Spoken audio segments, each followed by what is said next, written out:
예, 예, 반갑습니다. 지난주는 없었죠?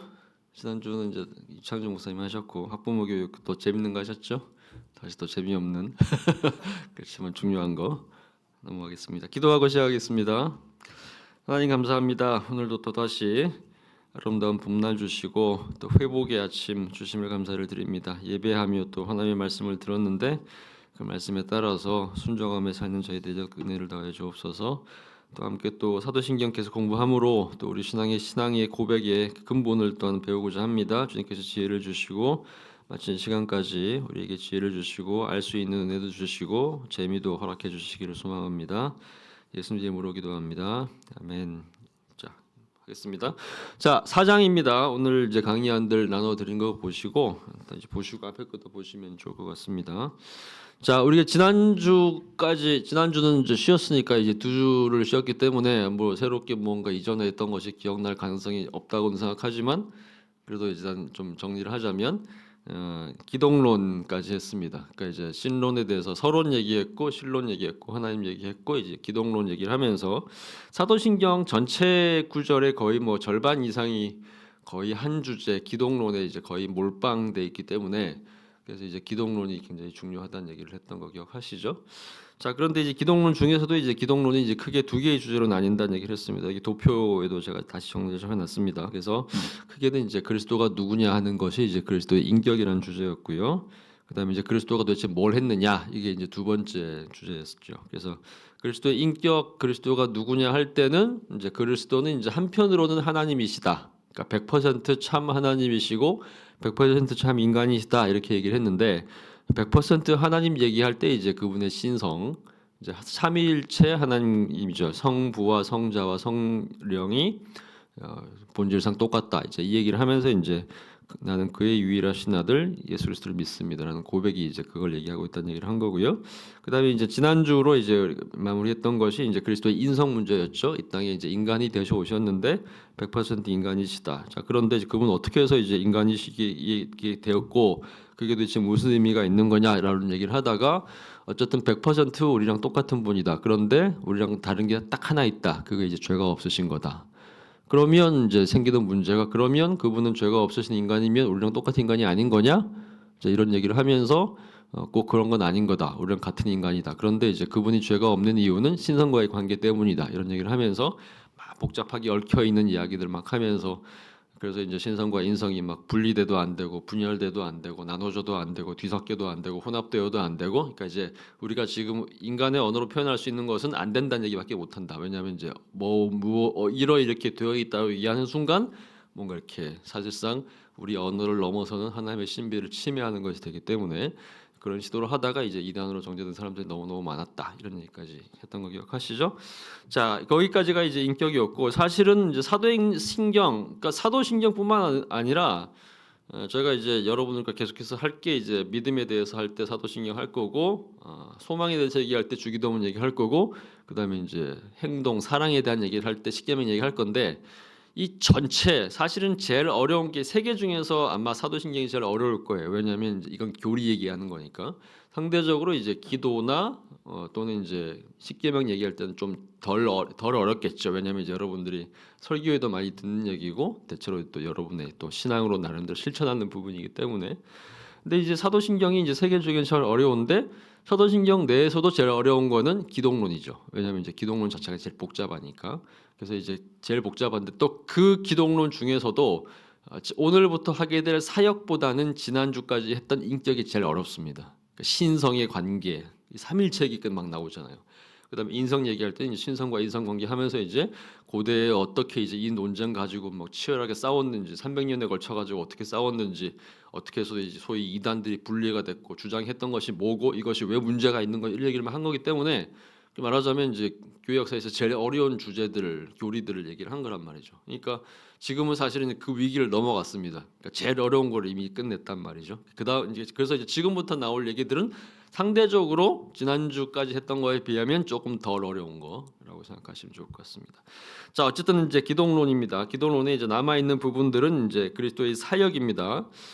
이제 이때부터는 이제 그리스도가 이 땅에 와서 뭘 했는가라는 얘기를 다루는 거기 때문에 이제 그리스도의 사역, 그러니까 이제 work이란 영어로는 work입니다. 그분이 하신 일 얘기하는 거예요. 자, 여기 이제 키워드는 이겁니다. 순환과 십자가 죽음과 음부 강하 부활 승천 재림. 그러니까 우리가 이렇게 신앙 고백하는 거죠. 본디오 블레드에게 고난을 받으사, 이게 고난 얘기죠. 순환 얘기입니다. 십자가에 못 박혀 죽으시고, 죽으심이죠.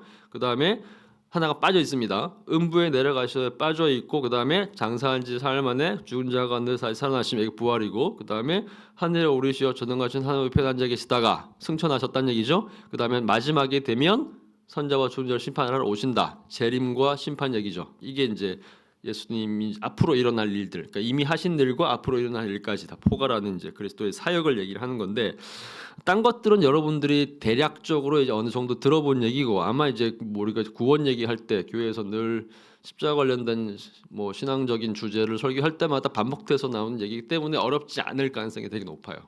근데 이제 아주 특별한 주제 하나가 나옵니다. 그게 이제 음부강하라는 거죠. 이거는 이제 그리스도께서 이제 십자가에 못 박혀서 죽은 다음에 부활하시기 이전에 그분이 3일 동안 이제 무덤에 계시잖아요, 그죠? 그 3일 동안 무덤에 계실 때 음부에, 그러니까 지옥에 갔다 왔다는 겁니다. 근데 우리 신앙 고백이 안 나오죠. 그러니까 이제 우리는 이게 있다는 사실을 모르는데, 사실은 교회 역사에서 이 주제는 굉장히 중요한 주제였고 실제로 옛날 사도신경 버전에 있던 겁니다. 그럼 도대체 이건 도대체 무슨 얘기고 왜 이런 얘기를 하는 것이고 지금 없는 이유는 뭐냐 이겁니다. 있는 이유는 뭐고 없는 이유는 뭐냐. 이해가 되시죠? 자, 그런 얘기들도 오늘 좀 해보려고 합니다. 자, 어쨌든 순서대로 좀 보겠습니다. 일단 순환입니다. 예수님께서 이 땅에서 공생애로 이제 사시다가 순환당에 이제 죽는 얘기를 하는데, 자, 이 죽는 얘기를 할 때 처음 등장하는 사람의 이름이 있습니다. 그게 본디오 빌라도라는 인물인 거죠. 자, 그래서 이제 정확히 말하면 이제 본디오 빌라도에게 고난받아라는 이름이 등장했는데, 이게 사실 본디오 빌라도한테는 굉장히 억울한 일일 수 있어요. 그죠? 그렇지 않습니까? 아니, 본디오 빌라도가 사실 우리가 성경에 나오는 수많은 인물들 가운데서 예수님이 특히 뭐 적대적인 관계를 취한 분이 아니잖아요. 오히려 예수님은 뭐 바리새인들이나 서기관들이나 또 이제 자기를 정죄한 그런 그 유대인 지도자들과는 굉장히 적대적인 관계에 있었고, 실제로는 이제 예수님을 죽이려고 몰락했던 사람도 그런 사람들인 거고, 또 사도 이제 이 사람은 그냥 책임자라는 이유로 예수님을 죽이는 마지막 책임을 떠맡은 건데, 근데 끝까지도 이분은 약간 좀 뒤로 뺀단 말이죠. 나는 이 사람한테서 죄를 찾을 수 없을 것 같아. 니네가 자꾸 죄인이라고 얘기하는데 나는 아무리 봐도 이 사람 죄인이 아닌 것 같아. 이러면서 손을 씻잖아요. 나는 그런데 이제 너네들이 자꾸 소유를 일으키려고 하고 일종의 혁명 같은 거 일으키고 데모하고 하니까 내가 어떻게 할 수는 없어서 결국엔 죽이긴 할 건데, 그래도 내가 죽이는 건 아니야. 니네가 죽이는 거, 이렇게 얘기한단 말이죠. 그래서 어떤 면에서는 이제 면피를 하거든요. 근데 그런 사람이라고 하면 조금 봐줘가지고 그냥 유대인들에 의해서 죽으시고 또는 로마인들에 의해서 죽으시고 뭐 이렇게만 얘기해도 사실은 되잖아요.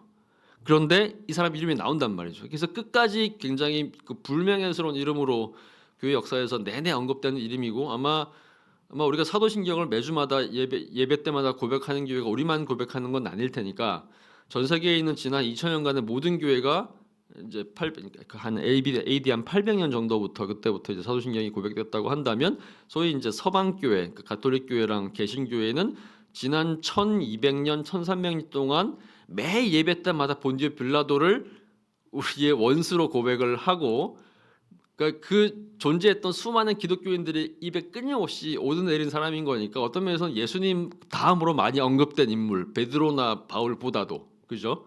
그런 인물이 본디오 빌라도란 말이에요. 이 굉장히 억울할 수 있는 거죠. 그럼 도대체 본디오 빌라도가 누군데 이런 얘기를 하는 거냐? 일단 이걸 좀 볼게요. 자, 본디오 빌라도에 대한 얘기를 이제 제가 좀 밑에다가 보면 각주를 달아놨습니다. 근데 이 당시 이제 이 사람이 누구였냐면 유대 주제의 로마의 제5 다섯 번째 총독이었어요. 그러니까 이제 특히 이제 시기적으로 본다면 티베리우스 황제가 누구냐면 예수님이 왔었을 때 로마 제국의 황제가 이제 예수님이 태어났을 때 가이사 아우구스토의 명으로 뭐 호적을 했다라는 기록이 나오죠. 누가복음 1장에 보면. 근데 그때 이제 가이사 아우구스토가 로마 제국의 1대 황제입니다. 첫 번째 황제 카이사르 아우구스투스, 그다음에 옥타비아누스 이렇게 되거든요. 옥타비아누스가 1대 황제입니다. 티베리우스는 3대 황제예요. 그러니까 이제 옥타비아누스가 죽고 나서 그 다음 그러니까 예수님이 살아계신 동안에 황제가 이제 두 분 바뀌었다는 얘기를 하는 거죠. 근데 이 티베리우스 황제 시대에 그 당시에 이제 그 유대, 사마리아, 이두메라고 하는 지역을 다스리는 총독으로 이제 파견된 겁니다. 그 무슨 얘기냐면, 그러니까 우리는 일제 시대 때 우리는 총독부 산하에 있었죠. 그러니까 이제 일본 정부가 우리를 직접 통치한 건 아니고 우리를 대리해서 누가 통치했냐면 조선 총독부가 통치를 한 거죠. 그 조선 총독부의 총독, 소위 이제 총리라고 하는 사람이 뭐 와가지고 통치를 한 거 아닙니까, 그죠? 근데 그런 사람처럼 이때 당시 로마 제국이 워낙에 거대한 제국이었기 때문에 로마 제국 전역에 정말 많은 이제 식민지, 소위 이제 그 구역들이 있었는데 그 구역 중에 하나가 당시에 유대랑 사마리아, 이두메를 다스리는 지역이었습니다. 그러니까 여러분 아시는 거죠? 유대는 이제 우리가 알고 있는 이스라엘의 남쪽을 얘기하는 거고 사마리아는 이스라엘의 북쪽, 옛날에 북이스라엘입니다. 이두메는 어딜까요? 이두메. 성경에 나오는 지명이에요.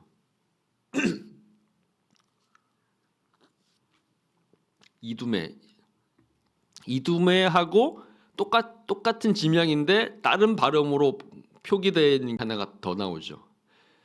그러니까 이게 E하고 D죠. ED, 이두메니까 EDM 뭘까요? 에돔 들어보셨죠? 그러니까 이제 에서죠, 에서. 이삭의 땅이 이제 이스라엘이라고 한다면 이제 이삭이 아니라 이제 그 야곱이죠. 야곱의 형이었던 에서가 살던 땅을 이제 에돔이라고 부릅니다. 그 이 에돔을 이제 이두메라고 발음하기도 해요. 그러니까 이제 EDM이잖아요, 그죠? 그래서 이두메인데, 그러니까 말하자면 이 당시에 이 총독이 뭐 큰 땅을 다스리는 총독 아니고 이집트 총독 이러면 엄청나게 강력한 아마 로마 제국 내에서 황제 다음으로 가는 권력을 갖고 있을 수도 있죠. 이집트 큰 데니까 북아프리카 이것도 클 것이고 뭐 로마 주변 이것만 해도 되게 클 텐데 그냥 이스라엘 정도 하고 그다음에 에돔 정도 다스리는 거니까 큰 총독은 아닙니다. 꽤 이제 좀 어떤 면에서 약간 좀 변방 총독 같은 그런 인물이었는데 이 변방 총독이었던 이제 그 유대 주제의 5대 총독이 이제 빌라도였고 그다음에 이제 맨 뒤에 보면 그 각 주의 이제 두 번째 주를 보면 수리아 총독 비텔리우스 지휘하에 있었다. 무슨 얘기냐면 그러니까 말하자면 이제 총독들도 이제 여러 다양한 총독들이 있는데 총독들도 등급이 있었다는 얘기를 하는 겁니다. 그러니까 직할이 아니라 이 유대, 사마리아, 이두메의 총독은 그 위에 바로 황제 바로 밑에 있는 게 아니라 수리아라고 하는 지역, 우리를 오늘날 치면 이제 시리아 얘기하는 거예요. 그러니까 시리아라고 하는 지역을 다스리는 총독 밑에 있는 거예요. 이해가 되시죠? 그러니까 2단계, 3단계에 걸친 일종의 이제 식민 지배 시스템이 있는데 그 중에서 가장 최하층에 있는 것이고 그 위에 수리아 총독이 있고 수리아 총독 위에 황제가 있는 거란 얘기죠. 그러니까 상대적으로 이제 굉장히 작은 지역을 통치하던 이제 그런 인물이었는데, 근데 그래도 총독의 역할은 있습니다. 이제 당시에 총독이 이제 사법권을 갖고 있어가지고 유대인들 중에서 뭔가 사고를 치는 사람이 있으면 사형을 집행할 수 있는 권한. 그러니까 예수님은 이제 그런 점에서 유대인들이 보기에 심각한 죄를 저지른 사람이라서 사람들이 데리고 왔잖아요. 이 사람을 그냥 유대인들이 죽이면 안 된단 말이죠. 그러니까 유대인들이 보기에는 신성모독을 저지른 사악한 교주 같은 존재인 건데 이 사람들을 유대인들 지도자 그냥 죽이게 되면 무슨 일이 생기냐면 로마의 사법권을 남용한 게 되는 거죠. 그러니까 이제 대리적으로 죽이게 되는 거죠. 그거 이제 총독한테 데리고 왔다는 얘기고 우리가 알고 있는 내용입니다. 그다음에 이제 지방 법원의 결정을 변경할 수 있는 권한. 그러니까 이제 이스라엘 지역 자체가 약간 좀 독특한 지역이라 가지고, 그러니까 종교가 워낙에 이제 막강한 지역이다 보니까 유대교가 이제 아주 강력한 지역이다 보니까 식민지 통치를 오래 받고 있음에도 불구하고 자기 종교를 버리지 않고 그러니까 자기를 지배하러 온 로마인들의 종교에 지배되지 않고 자기 종교를 끝까지 지킨 얼마 안 되는 사람들이 있습니다. 그 로마 제국 전역에서. 근데 그게 유대인들이거든요. 그러니까 유대인들은 다 독특한 인물이라 가지고 다른 나라 사람들은 종교를 다 버리는데도 유대인들만은 자기 종교를 버리지를 않아요. 그러니까 이제 이 사람들한테 나름대로 일종의 종교적 자치를 허락을 하는 거죠. 그 종교적 자치를 허락한 공간이 소위 산헤드린 공회라는 겁니다. 그 산헤드린 공의회에서 말하자면 이런저런 결정을 내려가지고 종교적 결정을 하게 되면 거기에 대한 최종적인 사법권은 결국 누구한테 있는 거냐면 이제 이 사람한테 있는 거죠. 그러니까 역시나 이제 산헤드린 공의회 유대인들이 정조해가지고 산헤드린 공의회에서 예수를 죽이라고 얘기를 한 거란 말이죠. 왜냐하면 예수가 하도 이렇게 자꾸 이제 하나님과 이제 만명단 얘기하고 있고 자기가 무슨 뭐 하늘에서 내려온 존재고 이런 얘기를 막 하니까 유대인들 입장에서 봤을 때는 한 분밖에 없는 하나님을 모독하는 자이고 신성 모독하는 자이니까 죽여 마땅하다고 생각하는 거죠. 근데 이 사람을 이제 자기네들이 스스로 죽일 수는 없는 거니까 결국에 이제 사내들인 공의회에서 최종적인 결정을 내려가지고 이 사람 죽여야 된다. 그래가지고 그거를 마지막 올려보낸 데가 어디냐면 이 총독 앞에 이제 올려보낸 거라고 생각하시면 되겠죠. 그다음에 이제 또 결정적인 게 이제 대제사장의 임명권. 그러니까 사내들인 공의회의 최고 권위자가 말하자면 대제사장인 겁니다. 근데 그 대제사장을 임명할 수 있는 권한이 누구한테 있는 거냐? 총독한테 있다는 얘기죠. 그러니까 이게 이제 한편으로는 이제 사실상 그렇다고 한다면 결국에는 이 대제사장들이 공모해가지고 예수를 죽이려고 한 건데 그 대제사장들을 임명한 게 결국 총독이라고 한다면 그렇다고 한다면 결국에는 이것이 일종의 이제 결탁 관계인 거구나. 그러면 이제 그 책임이 이 사람한테 있을 수도 있다 이렇게 이해할 수도 있게 되는 거죠. 자, 그래서 이제 이런 종류의 강력한 힘을 갖고 있었고, 그 다음에 이제 본부는 어디에 있었냐면 가이사랴입니다. 가이사랴는 이제 무슨 뜻이냐면 우리가 알고 있는 예루살렘 하면 이스라엘의 수도 또 유대인들의 정신적인 고향, 성전이 있는 곳 이렇게 많이 알고 있는데, 자, 통치하는 사람 입장에서는 그런 종류의 옛 수도는 별로 통치하기 좋은 곳이 아니죠. 왜냐하면 종교적 중심지이고 성지이면 일종의 소요가 일어난다고 했을 때 걷잡을 수 없을 수 있는 거죠. 이미 또 기득권 세력들이 워낙에 많은 지역이고 하니까, 그러니까 사실은 이제 예루살렘은 통치하기 별로 좋은 곳이 아니죠. 그래서 이제 이 사람들이 행정에 필요한 행정의 효율성을 꾀하기 위해서 로마인들이 가는 지역마다 일종의 행정 도시를 세워요. 그 행정 도시의 이름이 뭐냐면 그게 가이사랴입니다. 이제 이게 무슨 얘기냐면 우리가 아마 아까 얘기했었죠. 황제 공식 명칭이 카이사르 아우구스투스 누구 누구 누구 한다 그랬죠. 근데 이 카이사르라는 이름이 있죠. 그 카이사르가 우리가 알고 있는 시저거든요. 그러니까 시저란 그 영어식 이름 이거를 라틴어로 읽으면 카이사르이기 때문에 카이사랴는 말하자면 로마인들이 가는 곳마다 세우는 일종의 소위 총독들이 거주하는 도시 명칭이 가이사랴인 겁니다. 그러니까 이거를 이제 영어로 쓰면 이제 카이사레아 이렇게 되는 거죠. 시제리아 이렇게 영어로 읽고 라틴어식으로 읽으면 이제 카이사레아 이렇게 돼요. 그거를 이제 우리식으로 이제 표기했을 때 우리가 가이사라라고 표기를 한 거죠. 그러니까 무슨 얘기냐면 가이사라라고 하는 도시는 로마 제국에 하나만 있는 게 아니란 얘기죠. 수백 개가 있습니다.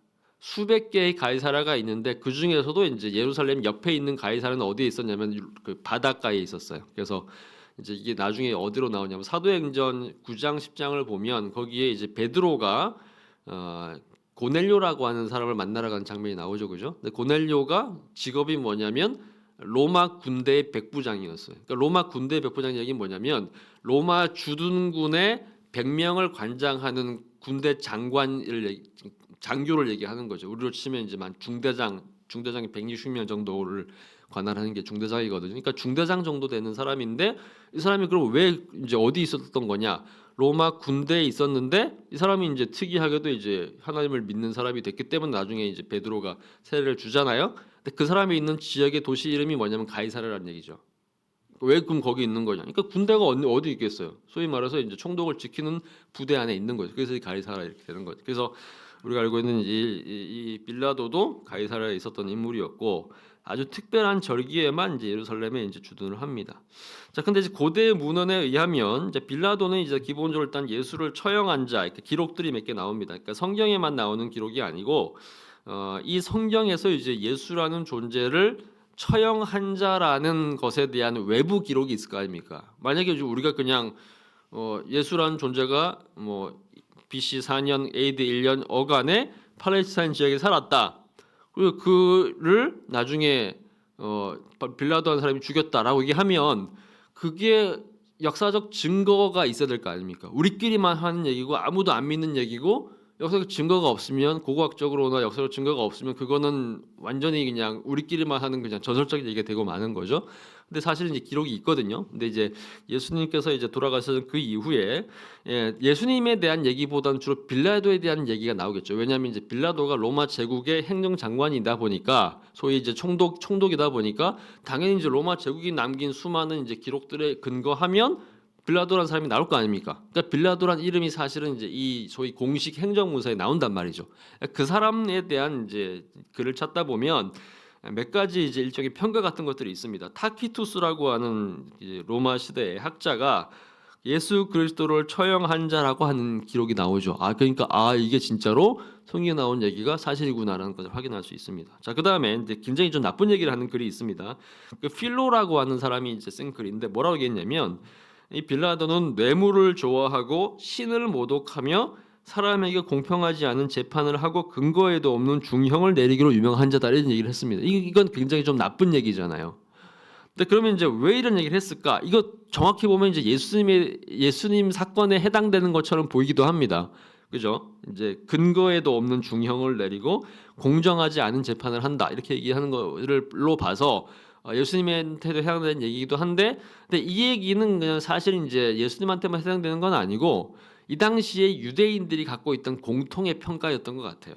왜 그렇게 얘기를 할 수 있냐면 이 필로라고 하는 사람이 유대인입니다. 근데 이 필로라는 사람이 이제 AD 한 뭐 이제 예수님 시기 바로 직후에 당시 이제 알렉산드리아라고 하는 이제 큰 도시에 살았던 유대인 철학자였는데, 이 유대인 철학자 필로가 쓴 글에 이런 얘기가 나오는 거예요. 그러니까 말하자면 이제 이 유대인 철학자 필로의 글에 나오는 이야기는 당시 유대인들이 통치자였던 이 사람한테 느끼는 감정을 대체로 보여준다는 생각을 할 수 있을 것 같아요. 굉장히 민족적인 감정이 가미된 거죠. 그러니까 예를 들면 이런 것 같아요. 우리도 한국에 와서 통치했던 그 여러 그 소위 이제 총독들이 있거든요. 근데 총독들에 대해는 각각 사람들이 되게 다릅니다. 성격도 다르고 성향도 다르고 정책도 되게 많이 달랐어요. 그런데 우리는 그 사람들을 하나하나 구별해 가지고 이 사람은 좀 더 나은 사람, 이 사람은 우리한테 좀 더 좋은 일을 해준 사람, 나름대로 이렇게 자기네 국가의 유익만을 위하지 않고 나름대로 자기가 통치하는 조선 사람들의 그 상황을 좀 고려해 준 사람, 이런 식의 평가를 우리가 잘 내리지는 않죠. 왜냐하면 어쨌든 이놈이나 저놈이나 우리한테 쳐들어와 가지고 우리 땅 먹은 놈이니까. 그죠? 사실은 이제 그런 점에서 이제 1905년에 안중근한테 죽었던 인물이 이제 이토 히로부미인데, 이토 히로부미 같은 경우에 굉장히 평화적인 인물이었거든요. 그래서 이토 히로부미가 이제 안중근한테 죽고 나서 그 이후에 한국을 굉장히 강압적으로 통치하기 시작합니다. 왜냐하면 이제 한국 사람들이 굉장히 이제 과격한 민족이고 뭔가 이렇게 선한 일을 하려고 하는 사람들의 의지 자체를 이해하지 못한다. 그러므로 이 사람들은 처음부터 좀 길을 꺾어놔야 돼, 이런 식으로 해가지고 굉장히 강력한 통치를 10년부터 시작을 하거든요. 그래서 이제 어떤 얘기를 하냐면 이토 히로부미가를 죽인 것이 오히려 조선 사람들한테 더 큰 소위 이제 반전을 가져왔다, 이런 얘기를 하는 사람들이 많단 말이죠. 왜냐하면 이토 히로부미가 그 당시에 일본 정계에서 가장 평화적인 사람이었고 가장 외부 인사들 또 소위 이제 외국인들에 대해서 가장 동정적인 마음을 갖고 있는 그런 통치인이었기 때문에. 근데 우리는 그런 평가에 대한 관심이 거의 없죠. 어떤 관심을 갖고 있냐면 위대한 안중근 의사가 죽인 사악한 침략자, 이거밖에 없단 말이죠. 이게 우리의 코드죠, 그죠? 이해가 되세요? 그러니까 이제 상대적으로 차이들이 있을 텐데 그런 코드들이랑 상관없이 침략당한 사람 입장에서는 어쨌든 간에 이제 일종의 분노로 가득 차 있는 평가를 내릴 수밖에 없는 거죠. 자, 그러다 보니까 이 당시에 필로도 굉장히 이 사람을 이제 나쁜 사람처럼 묘사를 했습니다. 그 다음에 요세푸스라는 사람의 평가가 더 나쁩니다. 왜 평가가 나쁘냐면 필로는 그래도 이제 철학자이자 학자였기 때문에 나름대로 또 이렇게 소위 이제 법적인 근거에 근거해서 평가를 내려고 했다고 하면, 요세푸스는 이제 나중에 이제 요세푸스라는 책을 쓴 사람인데 이제 유대 전쟁사라는 책을 쓴 사람입니다. 이 사람이 뭐 하는 사람이냐면 나중에 이제 AD 70년이 되면 유대인들이 예수님이 돌아가시고 난 이후에 유대인들이 최종적으로 마지막으로 로마 제국에 대해서 일종의 반란 전쟁을 일으켜요. 근데 그 반란 전쟁을 일으키면서 이제 유대 성전을 지키려는 전쟁을 수행을 하다가 결국 로마인들이 한 번 더 쳐들어와 가지고 이제 성전마저도 아예 그냥 박살을 내버려 가지고 진짜 문자 그대로 예수님이 예언한 그대로 돌 위에 돌 하나도 남지 않을 정도로 완벽하게 박살이 나버리거든요. 근데 그때 그 소위 반란 전쟁을 주도했던 장군 중에 한 사람이 요세푸스라는 얘기죠. 그러니까 요세푸스 입장에서는 굉장히 과격한 인물인 거고, 쉽게 말하면 예수님의 제자 가운데서 뭐 이런 거 있잖아요. 뭐 열심당이라든지 이런 식으로 해가지고 이제 칼 들고 이제 그 침략자들이랑 싸우는 사람들이 있었죠, 그죠? 그런 사람들의 대표 같은 사람들인 겁니다. 자, 그런 사람 입장에서 본다면 굉장히 군사적인 입장에서 이 빌라도를 평가하기 때문에 그만큼 더 적대적인 일종의 의병이 이제 말하자면 평가하는 거라고 생각해 보세요. 굉장히 나쁜 평가를 내릴 겁니다. 그래서 뭐라고 얘기했느냐? 이 사람이 빌라도가 처음 부임했을 때 황제의 흉상이 그려진 로마 군기를 앞세우고 로마 예루살렘 진군을 했고, 그러니까 이제 말하자면 황제의 흉상이라는 얘기는 이제 황제의 그림이 그려진 그 깃발이란 얘기니까 우상 숭배를 한다는 얘기가 되는 겁니다.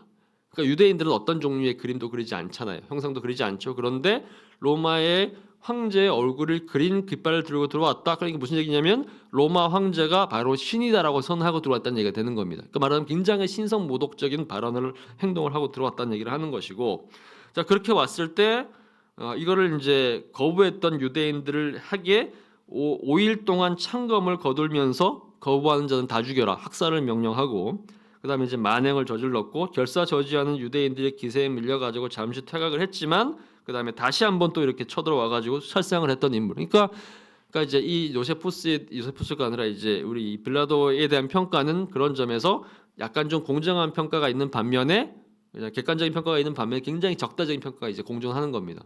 근데 이 모든 점들을 어쨌든 고려해봤을 때 이제 어쨌든 이 사람이 이제 여기 나온 거란 얘기죠. 자 그러면 이제 빌라도가 어떻게 됐을까? 빌라도가 나중에 그 소환을 당했는데 소환을 한 이유는 뭐냐면 통치에 문제가 생겼기 때문에 그렇습니다. 그러니까 예수님 때문에 통치에 문제가 생긴 건 아니었고, 왜냐하면 예수님은 뭐 이제 그냥 수많은 사형수 중에 하나로 죽은 거기 때문에 또 예수님 죽고 난 이후에 무슨 뭐 이렇게 폭력적인 사탁이라는 건 아니잖아요. 그러니까 이것 때문에 소환된 건 아니었고, 그 이후에 예수님 돌아가시고 난 이후에 이제 여러 또 사건들이 터지면서 이제 이 사람이 통치를 잘 못했다는 이유로 이제 말하자면 이제 일종의 이제 자리에서 자르고 그 직임을 해임을 하고 복귀를 시킨 거죠. 근데 복귀하는 도중에 자살했다고 얘기를 한 사람이 있습니다. 유세비우스라고 하는 역사가가 그가 이제 돌아가는 도중에 자살했다 이렇게 얘기하는 글도 있고, 또 어떤 글에서는 위경입니다. 무슨 위경이 뭐냐면 이제 우리가 갖고 있는 성경책 이외에 돌아다니는 수많은 이제 옛날 초기 기독교 문서들 중에 하나에서는 뭐라고 얘기하냐면 빌라도가 죽었는데 그 빌라도의 시신이 프랑스로 옮겨져 가지고 그다음에 이제 비엔나 인근에 매장되었다. 근데 이게 정확히 모르겠어요. 왜냐면 프랑스하고 비엔나는 거리가 좀 먼데 그죠? 비엔나는 오스트리아인데 어쨌든 그 독일 그 어간에 있다는 얘기인 건가? 어쨌든 약간 북쪽으로 갔다는 얘기. 그러니까 약간 이제 성인 숭배하는 사람들이 이런 얘기를 하는 겁니다. 그다음에 또 어떤 사람들은 이제 애굽의 곱트 교회와 에티오피아 교회, 그러니까 아프리카 쪽에 있는 교회에서는 이 사람들이 이제 이후에 크리스찬으로 이제 개종을 했다. 그래서 이제 개종하고 난 뒤에 죽었으니까 그다음에 이제 말하자면 이 사람들이 이제 또 한편으로는 또 예수님을 보호하려고 한 사람인 거니까 우리가 빌라도를 약간 나쁘게 얘기한 것과는 다르게 이제 말하자면 이제 회심한 사람이고 예수님을 또 풀어주려고 한 사람인 거니까 나름대로 이렇게 성인으로서의 어떤 역할을 했다 이렇게 생각해가지고 이제 성인으로 추앙하는 그런 어떤 이야기도 좀 있습니다. 자 어쨌든 이제 이런 종류의 사람이 본디오 빌라도란 얘기죠. 이제 우리식으로 이제 본디오 빌라도인 건데 이제 정확히 이제 표현하면 이제 폰티우스 필라테스라고 하는 사람인 겁니다. 자, 근데 이제 이 사람이 그럼 도대체 이름이 왜 나온 건가? 왜 이 사람이 굳이 나와야 했을까? 이 사람 이름 아까 얘기했던 것이 사람 이름이 굳이 안 나오고 유대인들과 로마인들에 의해서 또는 로마인들을 지배자들에 의해서 로마 통치자들의 뭐 마음에 의해서 결정에 의해서 이런 식으로만 해도 되게 될 텐데 왜 굳이 이제 본디오 빌라도를 이름을 넣어가지고 이렇게 이 사람을 평생 이렇게 내내 수천 년 동안 이렇게 계속해서 괴롭히는 거냐?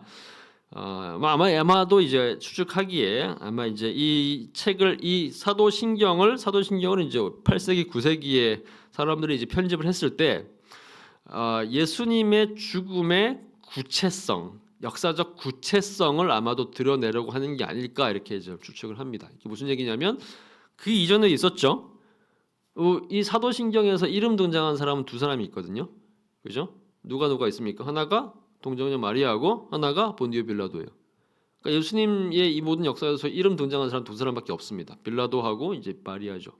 근데 이제 마리아가 이름이 중요한 건 이유는 뭐냐면 예수님이 그냥 천상에 계신 그냥 신적 존재로서 끝나지 않고 이 땅에 진짜 인간의 몸으로 왔다는 사실을 분명하게 알려줘야 되는 거잖아요. 성육신한 사실을. 더군다나 그 성육신을 했는데 그게 이제 인간의 몸을 입고 오긴 했지만 소위 이제 처녀의 몸이었다. 소위 이제 성적으로 오염되지 않은 몸이었다라는 것들을 증명해야 되기 때문에 이제 그 동정녀였던 마리아라는 존재를 이제 아주 부각을 시키는 거죠. 자 그런 것처럼 역사적 의미를 강조하기 위해서 빌라도한테 죽임을 당했던 사실을 분명하게 이제 알림으로써 이것이 역사적 사실이다. 그리고 그리스도께서 죽으신 것이다. 그러니까 무슨 대리해서 뭐 천사를 통해서 천사로 이제 변장해 죽은 것도 아니고 사람으로 이렇게 뒤집혀서 죽은 것도 아니고 홀로그램이 죽은 것도 아니고 진짜로 죽은 거다라는 사실을 이제 얘기를 하고 싶은 거죠. 그러니까 이제 그 당시에 이제 내내 여러 번 얘기했지만 이제 소위 말해서 이제 예수님이라고 하는 존재를 그분의 육체성을 부인하기 위해서 그분이 영으로만 이 땅에 왔다거나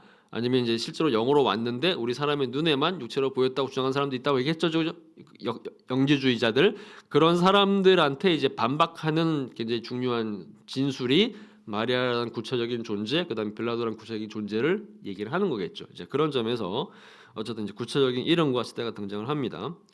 자, 그다음에 이제 우리식 단어에는 본디오 빌라도에게 고난을 받아 이렇게 해가지고 고넬료 그러니까 정확히 말하면 이제 누구로부터 그러니까 from이라든지 또는 이제 by 그래서 본디오 빌라도가 구체적으로 그를 뭐 고문했다 또는 그를 죽였다 뭐 이런 식으로 이제 얘기가 되면 아주 구체적으로 이제 빌라도라는 사람이 갖고 있는 어느 큰 죄책, 책임을 아주 강조하는 그런 성향들이 있는데 근데 실제로는 이제 정확히 빌라도가 죽인 건 아닌 거잖아요.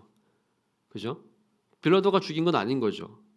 물론 이제 우리가 뭐 권력자의 어떤 힘의 어떤 그 계보도라든지 이제 계승되는 측면에서 본다면 빌라도가 죽인 것이 맞을 수도 있죠. 예를 들면 이제 1980년에 광주에서 엄청나게 많은 시민들이 학살당해 죽었을 때 그걸 도대체 누가 죽인 거냐? 공수부대가 죽인 거다. 공수부대 누구누구가 죽인 거다. 이게 사실은 맞는 거죠. 근데 사실은 우리가 누구한테 학살자라고 부르나요?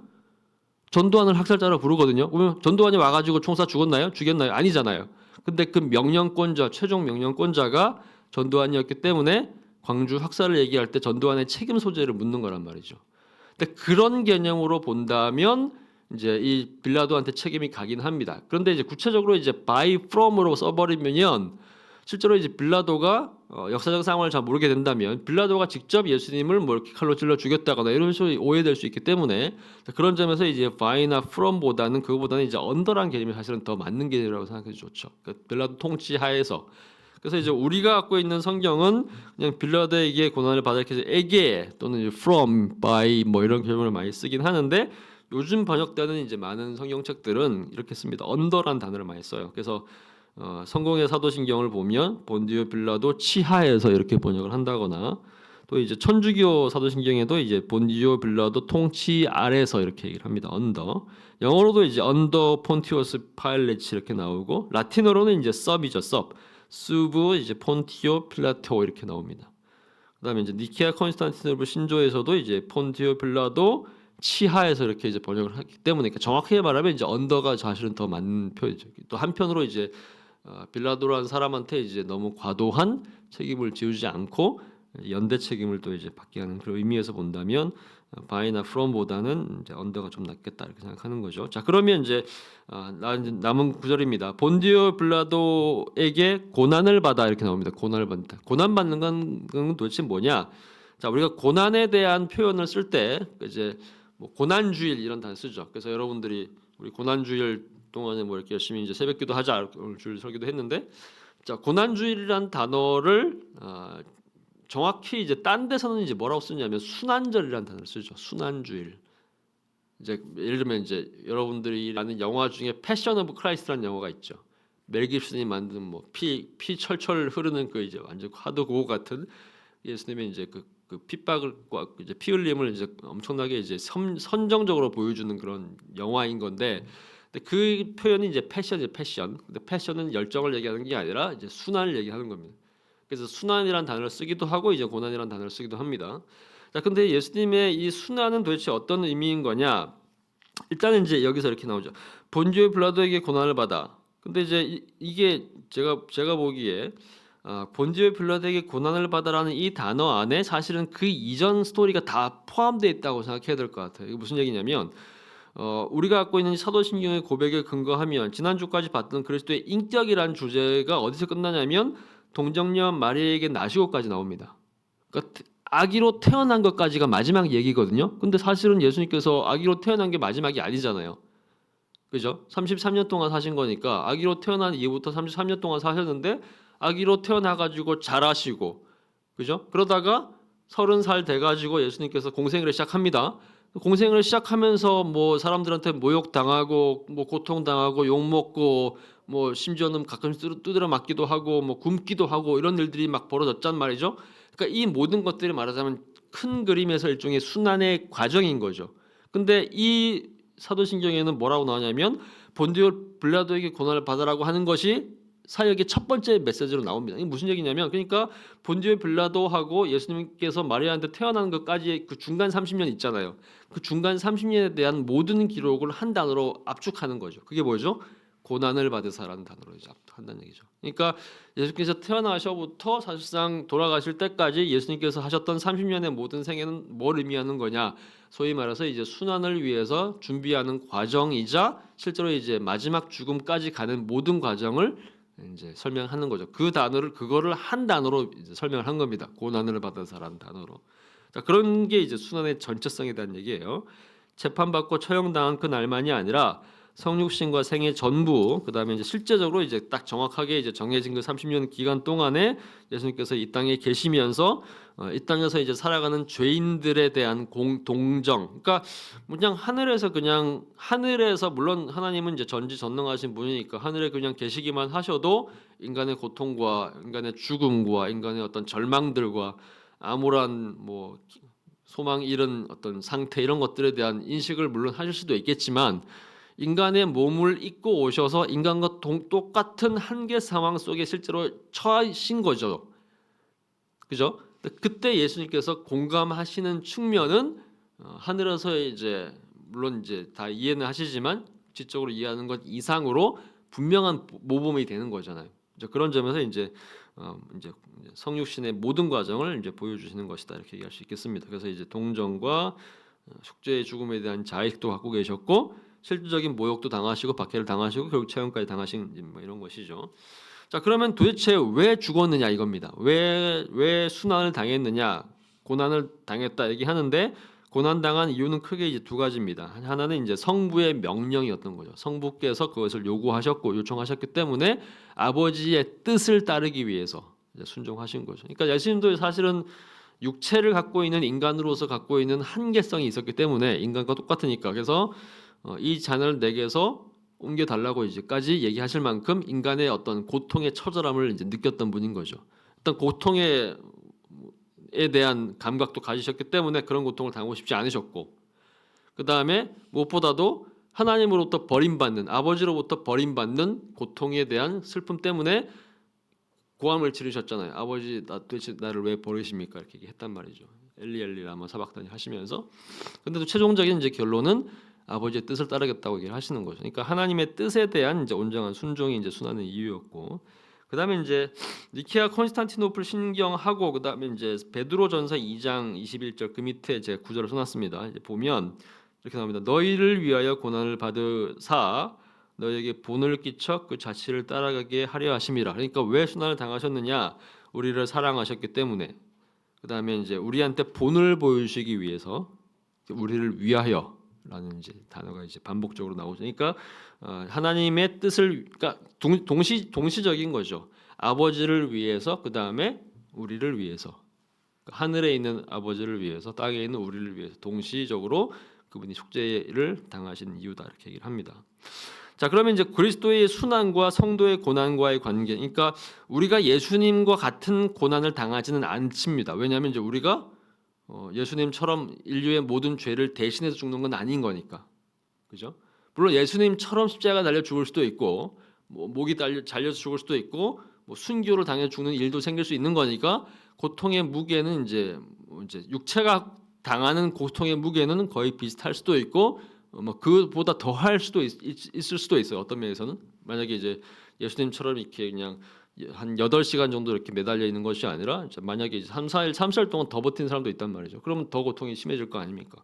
그런 면에서는 고통이 예수님보다 더 클 수도 있죠. 그렇지만 예수님과의 고통의 차이는 뭐냐면 우리의 순환과 우리의 고난의 차이는 우리는 우리의 죄 때문에 고난을 당하는 거지만 예수님은 예수님의 죄 때문에 고난을 당하는 것이 아니죠. 우리를 위해서 이제 죽으시는 것이고 우리 때문에 고난을 당하는 것이고 그다음에 이제 단순하게 이제 육체가 고통당하는 것으로 끝나는 것이 아니고 결국에 이제 이 땅에 존재하는 지상에 존재했던 모든 종류의 우주의 과거와 현재와 미래에 존재했던 모든 인류의 죄를 대신해서 지시는 것이기 때문에 그 죄의 무게가 우리가 상상할 수 있는 것을 넘어서는 거죠. 자, 그런 점에서 이제 그분이 우리를 위해서 고난을 당하신다고 하면 그분이 당하는 고난은 우리에게 여러 면에서 일종의 모델이 된다고 얘기할 수 있습니다. 일단 감사의 모범이 될 것이고, 우리를 위해서 죽으셔서 감사합니다. 또 우리를 위해서 일종의 본을 보여주셔서 우리로 하여금 그와 비슷한 삶을 살도록 인도하신 점에서 우리가 감사할 수 있을 것이고, 한편으로는 또 이제 그분이 우리가 고난 당할 때 우리가 당하는 고난 이상의 고난을 이미 당하신 분이고, 실제로 이제 우리가 상상할 수 없는 고난을 당하신 분이고, 우리 개인의 죄뿐만 아니라 우리 개인의 죄로 인한 고난뿐만 아니라 존재한 모든 종류의 인류의 고난을 위해서, 심지어는 앞으로 존재할 인류의 모든 고난을 인간의 죄악을 위해서도 대신 고난을 당하신 분이기 때문에, 그렇다고 한다면 이제 그분이 우리의 고통, 우리가 지금 당하고 있는 고통을 모를 리가 없다는 얘기가 되는 거죠. 자, 그래서 이제 나오는 아주 중요한 이제 구절이 이겁니다. 히브리서 4장 15절. 그분은, 예수 그리스도는 우리의 연약함을 체휼하시는 분이고 모든 일에 우리와 한결같이 시험을 받는 자. 그러니까 그리스도도 육체로 이 땅에 오셨기 때문에 우리가 갖고 있는 연약함을 보고, 그러니까 아주 강한 아빠들, 강한 엄마들은 그러잖아요. 도대체 네가 부족한 게 뭐가 있어? 이렇게 얘기를 하면서 이제 뭐 라떼 얘기하면서 우리 때는 안 그랬는데 뭐 네가 지금 뭐 등 따시고 배부르게 다 살면서 도대체 네가 뭐 힘들 게 뭐가 있어? 막 이렇게 막 하죠, 그죠? 근데 이제 그게 이제 우리 인간이 갖고 있는 기본적인 어떤 상태인 거죠. 선배든지 뭐 부모든지 선생이든지 어떤 가르치는 모든 사람들이 갖고 있는 어떤 성향 중에 하나가 그런 식으로 해서 일단 이제 현재 당하고 있는 어떤 누군가의 고난을 약한 것으로 이렇게 약간 이렇게 축소시키려는 그런 성향이 있죠. 근데 이제 예수님은 그렇게 하지 않는다는 겁니다. 왜 그러냐면 예수님은 이제 십자가를 위해서 십자가에 돌아가셨는데 우리 모두를 위해 돌아가셨기 때문에, 나는 너를 위해서 죽었어. 모두를 위해 죽었어. 인류 모두를 위해 죽었으니까 내가 더 힘들어. 너 지금 고난 당한다고 지증 짜지 마. 나는 너보다 더 큰 거 당했다니까. 이렇게 얘기한 적 없잖아요, 예수님은. 그렇죠? 그렇게 얘기하셨나요? 그렇게 안 한단 말이죠. 우리의 연약함을 몸소 체휼하신다. 몸을 실제 몸으로 긍휼하신다. 불쌍히 여기신다. 이런 얘기가 되는 것이고, 또 이제 모든 일에 우리와 한결같이 시험을 받은 경험도 있다. 그러니까 이렇게도 생각할 수 있어요. 예수님은 도대체 이 땅에서 있으면서 그분은 그냥 사람들의 너무 순수하게 살았는데 사람들이 핍박만 받은 거다. 그러니까 죄에 대한 유혹은 없었던 거 아닌 거야. 그냥 순수하게 살거기만 산 것만 한 거고, 그냥 너 순수하게 살다 보니까 다른 사람 핍박만 받은 거다 이렇게 생각하기 쉬운데 그 이상을 넘어서는 겁니다. 예수님도 여러 가지 어떤 욕구를 느꼈단 말입니다. 뭐 성욕이든 뭐 식욕이든 뭐 탐욕이든 여러 욕구들이 있죠. 그 많은 욕구들이 사실은 시험이기도 한 거죠. 뭔가가 되고 싶은 것, 뭐 높아지고 싶은 것, 유명해지고 싶은 것, 좋은 거 먹고 싶고 좋은 자리 가고 싶고, 이런 좀 욕구가 사실은 우리를 더 힘들게 할 수도 있잖아요. 그러니까 누군가가 우리한테 가하는 핍박도 우리한테 힘들지만 우리 스스로가 갖고 있는 어떤 욕망들 때문에 우리를 힘들게 하는 경향도 되게 많죠. 그죠? 근데 예수님은 그게 없었을까? 우리가 잘못 생각하면 예수님은 그게 없다고 생각하기 쉬워요. 왜냐하면 그분은 신적 존재이기 때니까, 완벽하게 순수하기 때문에 그런 거 하나 없다 생각하기 쉬운데, 예수님도 사실은 그런 욕구들이 있었단 말이죠. 한결같이 우리랑 똑같이 유혹을 받으시는 분이었죠. 그 사례들이 있죠. 사탄이 와가지고 유혹을 하잖아요. 너 대장 되고 싶은 거지? 하늘을 갖고 싶은 거지? 옷색을 갖고 싶은 거지? 너 배고픈 거지? 떡 먹어. 그죠? 뛰어내려. 나한테 절해. 그럼 내가 다 준다니까? 이런 얘기를 한단 말이죠. 근데 그런 유혹이 전혀 없었으면 예수님한테 그런 테스트를 할 필요도 없는 거죠. 예수님 다 받았단 말이죠. 무슨 얘기입니까? 우리랑 같은 존재라는 얘기를 하는 거죠. 자, 그런 점에서 이제 예수님의 순환은 이제 우리의 고난의 일종의 모델이 되는 것이고, 우리의 고난을 위로하는 차원에서도 이제 큰 의미가 있고, 또 우리가 이제 살아가면서 그런 고난들과 유혹들과 시험들이 있을 때마다 우리가 어떻게 대처해야 되는지를 보여주는 이제 일종의 이제 모델 사례로서 예수님의 이제 이 고난과 순환들은 굉장히 의미가 있다고 얘기할 수 있습니다. 자, 그래서 이제 첫 번째 구절을 봤습니다. 본디오 빌라도에게 고난을 받았다는 구절 봤어요. 자, 그 다음에 이제 하나 더 하고 마치면 될 것 같습니다. 자, 십자가 죽음입니다. 십자가에 못 박혀 죽으시고, 자, 이거는 이제 우리가 너무 많이 아는 이제 구절이라서 그냥 뭐 간단하게 설명을 할게요. 일단 죽음의 의미는 뭐냐? 성경 구절에 근거하면 우리를 위해 죽으셨어요. 아까 이제 고난도 말씀했던 고난도 우리를 위해서 당하셨고, 그 다음에 죽으신 것도 우리를 위해 죽으셨습니다. 자, 우리를 위한다는 얘기는 이제 두 가지 의미가 있죠. 우리를 위해서 죽으셨다. 또 한 가지 의미 우리를 대신해서 죽으셨다. instead of. 그래서 이제 속죄입니다. 우리 죄인을 대신해서 대속물로 이제 죽으셨다. 이거는 이제 구약 성경에 주로 이렇게 어린 양이나 소나 돼지는 아니었고 소나 양, 암소 또 뭐죠? 비둘기 이런 종류의 이제 소위 대속물이 하는 역할이 이제 그런 거죠. 그러니까 이제 어떤 인간이 큰 죄를 지었을 때 결국은 이제 모두가 다 죄로 인해서 죽어야 하는 건데 그 피를 흘려야 되는 거죠, 그죠? 그런데 그 죄를 대신해줄 대속물이 죽음으로써 그의 죄가 대신 용서를 받는 그런 구조가 소위 제사의 구조 아닙니까? 근데 그 제사장의 그 제사의 구조를 예수님께서 십자가에서 어린 양으로서 죽으셨기 때문에 말하자면 이제 우리의 죄, 모든 인류의 죄가 예수 그리스도라는 그 어린 양 때문에 대신 속죄를 받게 된 거죠. 소위 이제 대속이 이제 된 겁니다. 자, 근데 이것이 이제 전형적인 설명인 겁니다. 소위 이제 만족설을 해가지고 하나님께서 갖고 있는 완벽한 어떤 공의, 의로움의 기준이 있는데 이 땅에 있는 그 어떤 인간도 이제 그거를 만족시킬 수가 없습니다. 자, 그러다 보니까 속죄 제물이신 순수한 완벽한 제물이신 예수 그리스도가 돌아가심으로써 우리 위해 돌아가심으로써 하나님께서 이제 우리한테 주셔야 되는 형벌을 그분이 대신 받으셔서 그분의 기준을 만족시키는 죽음을 죽으신 거죠. 그게 우리가 알고 있는 소위 이제 형벌 대속이라고 하는 겁니다. 이제 속죄에 대한 개념으로 주로 연결되는 것이고 우리가 대부분 다 이 견해를 이제 거의 모든 교회가 소위 정통으로 따르고 있고 우리도 이것을 얘기를 합니다. 성경이 워낙에 많이 얘기하고 있기 때문에 자 그런데 이것만은 아니다라고 생각하는 사람들이 있습니다. 그래서 이제 속죄에 대한 여러 가지 견해들이 있었는데 승리설도 있습니다. 이런 얘기도 있죠. 그러니까 그리스도께서 십자가에서 돌아가신 것은 단순하게 우리를 위해서 죽은 것, 굉장히 이제 애처롭고 눈물 나는 장면으로서만 끝난 것이 아니라 굉장히 전쟁의 측면도 있다는 얘기죠. 그래서 말하자면 이제 우리가 창세기 3장 이후에 모든 인류가 아담과 하와 이후에 죄를 범해 가지고 죄인으로 태어나게 되면 말하자면 소유권에 약간 좀 문제가 생긴 거란 얘기죠. 그러니까 이제 원래는 이제 우리가 하나님의 자녀였는데 창세기 3장 이후에 모든 사람이 죄를 갖고 태어나게 된다면 우리는 여전히 하나님의 소유이긴 하지만 일부는 사탄에 속해 있는 게 되는 거죠. 그러니까 우리는 이제 우리라는 어떤 소위 죄인과 의인 사이에는 우리 인간들을 놓고 말하자면 하나님과 사탄 사이에서 일종의 싸움이 벌어진 겁니다. 근데 그 최종 싸움의 결과의 승리를 하나님께로 돌려 보내신 분, 그분이 예수님인 거니까 십자가에서 예수께서 돌아가셨다는 얘기는 다 이뤘다 얘기하신 거죠, 그죠? 다 이뤘다는 얘기는 뭐냐면 한마디로 말하면 사탄과의 싸움에서 승리하셨다는 일종의 승리 선언이라는 거죠. 그러니까 말하자면 이제 그리스도의 십자가 죽으심은 사탄에 대한 예수님의 승리 선언, 크리스투스 빅투스, 그러니까 그리스도 더 승리자 뭐 이런 개념으로 얘기를 하는 겁니다. 자, 그다음에 이제 총괄갱신론, 그리스도께서 인간의 모든 과정을 총괄하여 갱신하는 사건. 그러니까 이렇게 얘기할 수도 있을 거예요. 오리겐이라는 사람이 한 얘기인데, 그러니까 말하자면 우리 인간은 태어나서 지금까지 굉장히 불완전한 존재로 살아왔다는 겁니다. 뭐 죄를 지어서 이제 그런 것도 있을 것이고, 아담과 하와 자체도 완성된 인간은 아니었던 것이고, 이제 뭐 멋있게 살지는 하지만 그가 뭐 순적 존재인 건 아닌 거니까. 타락한 이후에는 더 망가진 존재가 됐죠. 근데 예수님께서 십자가에서 돌아가심으로써 그분은 또 인간으로 오셨기 때문에 말하자면 인간이 가질 수 있는 가장 완벽한 일종의 이제 갱신, 완벽한 회복, 그것들을 역사적으로 구속적으로 보여주신 분이 바로 예수님이시다. 그러니까 예수님이 십자가 달려 돌아가신 것은 단순하게 뭐 죄를 속하거나 뭐 승리하는 이 정도로만 끝나는 것이 아니라 인간 자체를 개조하는 그런 과정이었다. 뭐 이렇게 이제 설명하는 사람이 있었습니다. 그게 오리겐이라고 하는 이제 4세기 정도에 살았던 이제 알렉산드리아에 살았던 이제 고대 철학자입니다.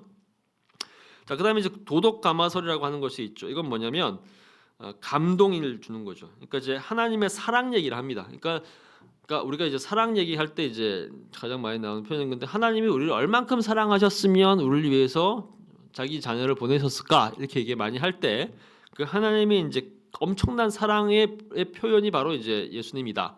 그리고 예수님도 이 땅에서 얼만큼 우리를 사랑하셨으면 우리를 위해서 죽으실 만큼 자기를 희생하셨을까 이런 얘기죠. 자, 그러면 이제 우리 인간도 그리스도인도 어떻게 살아야 되는 건가? 그분이 우리를 사랑하신 것만큼 우리도 이웃을 사랑해야 된다. 이해가 되시죠? 이게 이제 도덕 가마입니다. 근데 이제 이거 자체만 가지고 얘기한다면 이제 이단적인 주장은 아니에요. 왜냐하면 이제 예수님께서 실제로 그렇게 우리를 사랑하셨기 때문에 우리를 위해서 죽으신 거니까. 근데 이게 이렇게 되면 이제 이단이 되죠. 예수님께서 우리를 위해 사랑하신 것은 속죄는 아니었다. 그러니까 우리를 그냥 사랑하셨던 것의 모델을 보여주신 거다. 그리고 그분은 돌아가심으로써 자기를 구원하셨다. 사랑이 구원하는 거라고 한다면 그분은 자기를 구원하신 거죠. 완벽한 사랑으로.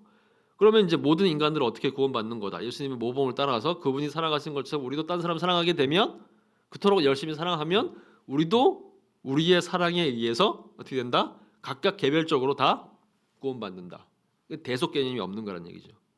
각자 자기의, 그러니까 사랑은 행위죠, 일종의.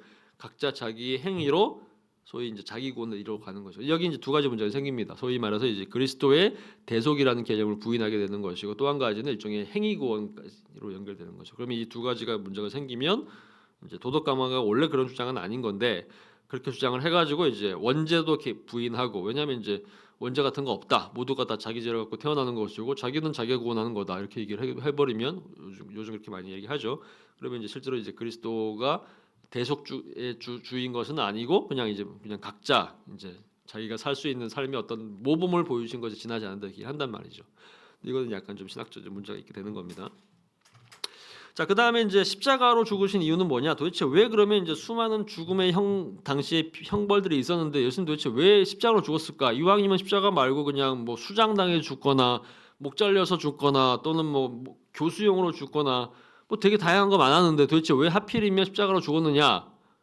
이렇게 물어보는 사람도 있을 거예요, 그죠? 근데 이제 이유가 있습니다. 일단은 그 당시에 예수님 또 이제 소위 이제 성육신 하시면서 이제 그 시대의 문화와 그 시대의 환경 속으로 들어오셨기 때문에 그 시대 로마 제국이 갖고 있는 그 당시에 가장 큰 형벌들이 있었습니다. 근데 가장 큰 형벌이 가장 그 소위 이제 반역죄에 해당하는 가장 큰 형벌이 이제 그 당시에 이제 압사형이 있었어요. 큰 돌을 이제 사람 몸에 올려가지고 압사시켜 죽이는 거.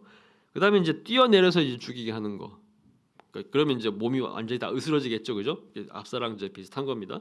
그다음에 십자가 이렇게 세 가지가 있었어요. 그러니까 이제 쉽게 말하면 이제 몸이 다 망가지게 만드는 이제 그런 형벌이, 시체도 거의 뭐 손을 쓸 수 없을 만큼 망가지게 하는 형벌이 당시 이제 세 가지 형벌이 있었다고 얘기합니다. 그래서 이 세 가지 중에 하나를 한 거죠.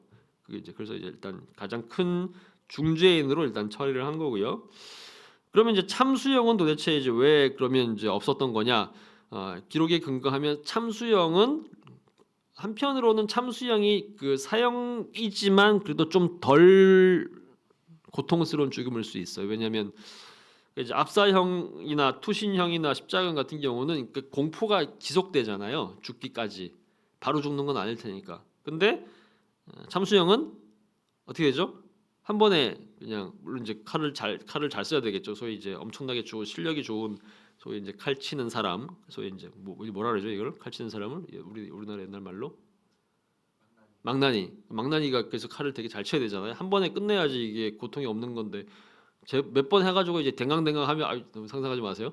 너무 댕강댕강 하면 이제 힘들잖아요. 그러니까 빨리 죽기 때문에 그래서 참수형은 이제 로마 시민들만 누릴 수 있는 가장 소위 이제 온건한 사형제였다고 할 수 있습니다. 그러니까 십자가형이나 이제 뭐 투신형이나 압사형은 훨씬 더 큰 형벌이었기 때문에 고통을 더 많이 주는 그런 의미에서 이제 일단 십자가형이었고요. 자, 그런데 그 중에서도 구약 성경에서는 이제 예언을 이미 했죠. 신명기에서 나무에 달린 자가 하나님의 저주를 받았음이라는 얘기를 했기 때문에, 그러니까 말하자면 이제 예수님께서 나중에 십자가 달려 돌아가실 것을 미리 예시하신 거라고 얘기할 수 있겠죠. 그다음에 이제 율법의 저주를 대신 받으셨다. 이것도 이제 역시나 이제 사도 신명기 21장 23절의 내용을 사도 바울이 인용을 한 겁니다. 그래서 그리스도께서 우리를 위하여 저주를 받은 바 되사 율법의 저주에서 우리를 속량하셨으니 기록된 바라는 얘기는 자기가 인용한다는 얘기입니다. 구약 성경에 나오는 얘기를 인용하는 건데 이렇게 기록이 되어 있더라. 뭐 얘기하는 거죠? 나무에 달리는 자마다 저주 아래 있는 자라. 그러니까 신명기 23장을 이제 인용을 한 거죠. 자, 화평입니다. 그래서 한편으로 또 이제 십자가 갖고 있는 또 의미 중에 하나는 그리스도의 평화와 화평을 설명하기 굉장히 좋은 형태의 그 형틀이죠. 그러니까 우리가 이제 늘 자주 얘기하는 것 중에 하나가 이제 실제로 이제 이 골로새서 1장 20절하고 에베소서 2장 14절에 그러니까 둘로 하나를 만드는 걸 얘기할 때 이제 화평 얘기를 많이 하지 않습니까? 그리스도께서 우리를 십자가에서 죽으셨는데 십자가에서 죽으심으로 우리와 하나님과의 관계, 수직 십자가, 수직 나무 틀의 이제 관계, 하나님과 우리와의 관계, 동시에 또 모두 인간 대 인간과의 관계, 수평 십자가 얘기하죠, 그죠? 그래서 두 개의 틀이 있는데 그 나무 틀에 수평과 수평 모두를 평화롭게 만드신 것 십자가다. 그러니까 이런 종류의 이제 신학적인 의미를 부여하기에 가장 좋은 외형을 갖추고 있는 그런 이제 소위 이제 사형 틀이 십자가이기 때문에 자 그런 점에서 십자가 갖고 있는 어떤 의미가 상당히 좀 부각될 수가 있는 거죠. 그러니까 이제 구약의 예언과 또 현대의 어떤 그 당시 어떤 상황들과 신학적 의미까지 다 부여됐을 때 십자가가 가장 적합한 형태의 이제 처형이었다 이렇게 이제 설명할 수 있지 않을까라고 생각합니다. 자 일단 여기까지 해가지고요. 그래서 이제 오늘까지 했던 것이 두 가지 주제를 했습니다. 그리스도의 사역 중에서 순환과 십자가 죽음까지 얘기를 했고 다음 주에 이제 음부 강하 부활 승천 재림까지 그냥 한꺼번에 다 끝내가지고요. 다 해서 하면 아마 다음 주에 기독론이 이제 마무리가 되고 그 다음 주에 이제 바로 이제 성령으로 넘어갈 수 있을 것 같습니다. 그러면 아마 제 생각에 지금 4월이니까 이제 5월 초 정도가 되면 사도신경 끝나지 않을까요? 그죠? 그러면 이제 여름 되면 그때 이제 주기도문으로 넘어갈 수 있을 것 같아요. 자 여기까지 해서 마무리하겠습니다. 혹시 질문 있을까요? 지지난 것보다는 그래도 좀 덜 어렵죠? 확실히 아닌가요? 이것도 그거나 다 마찬가지예요. 아무래도 그래도 그 인격보다는 그래도 좀 덜 어려울 것 같아요.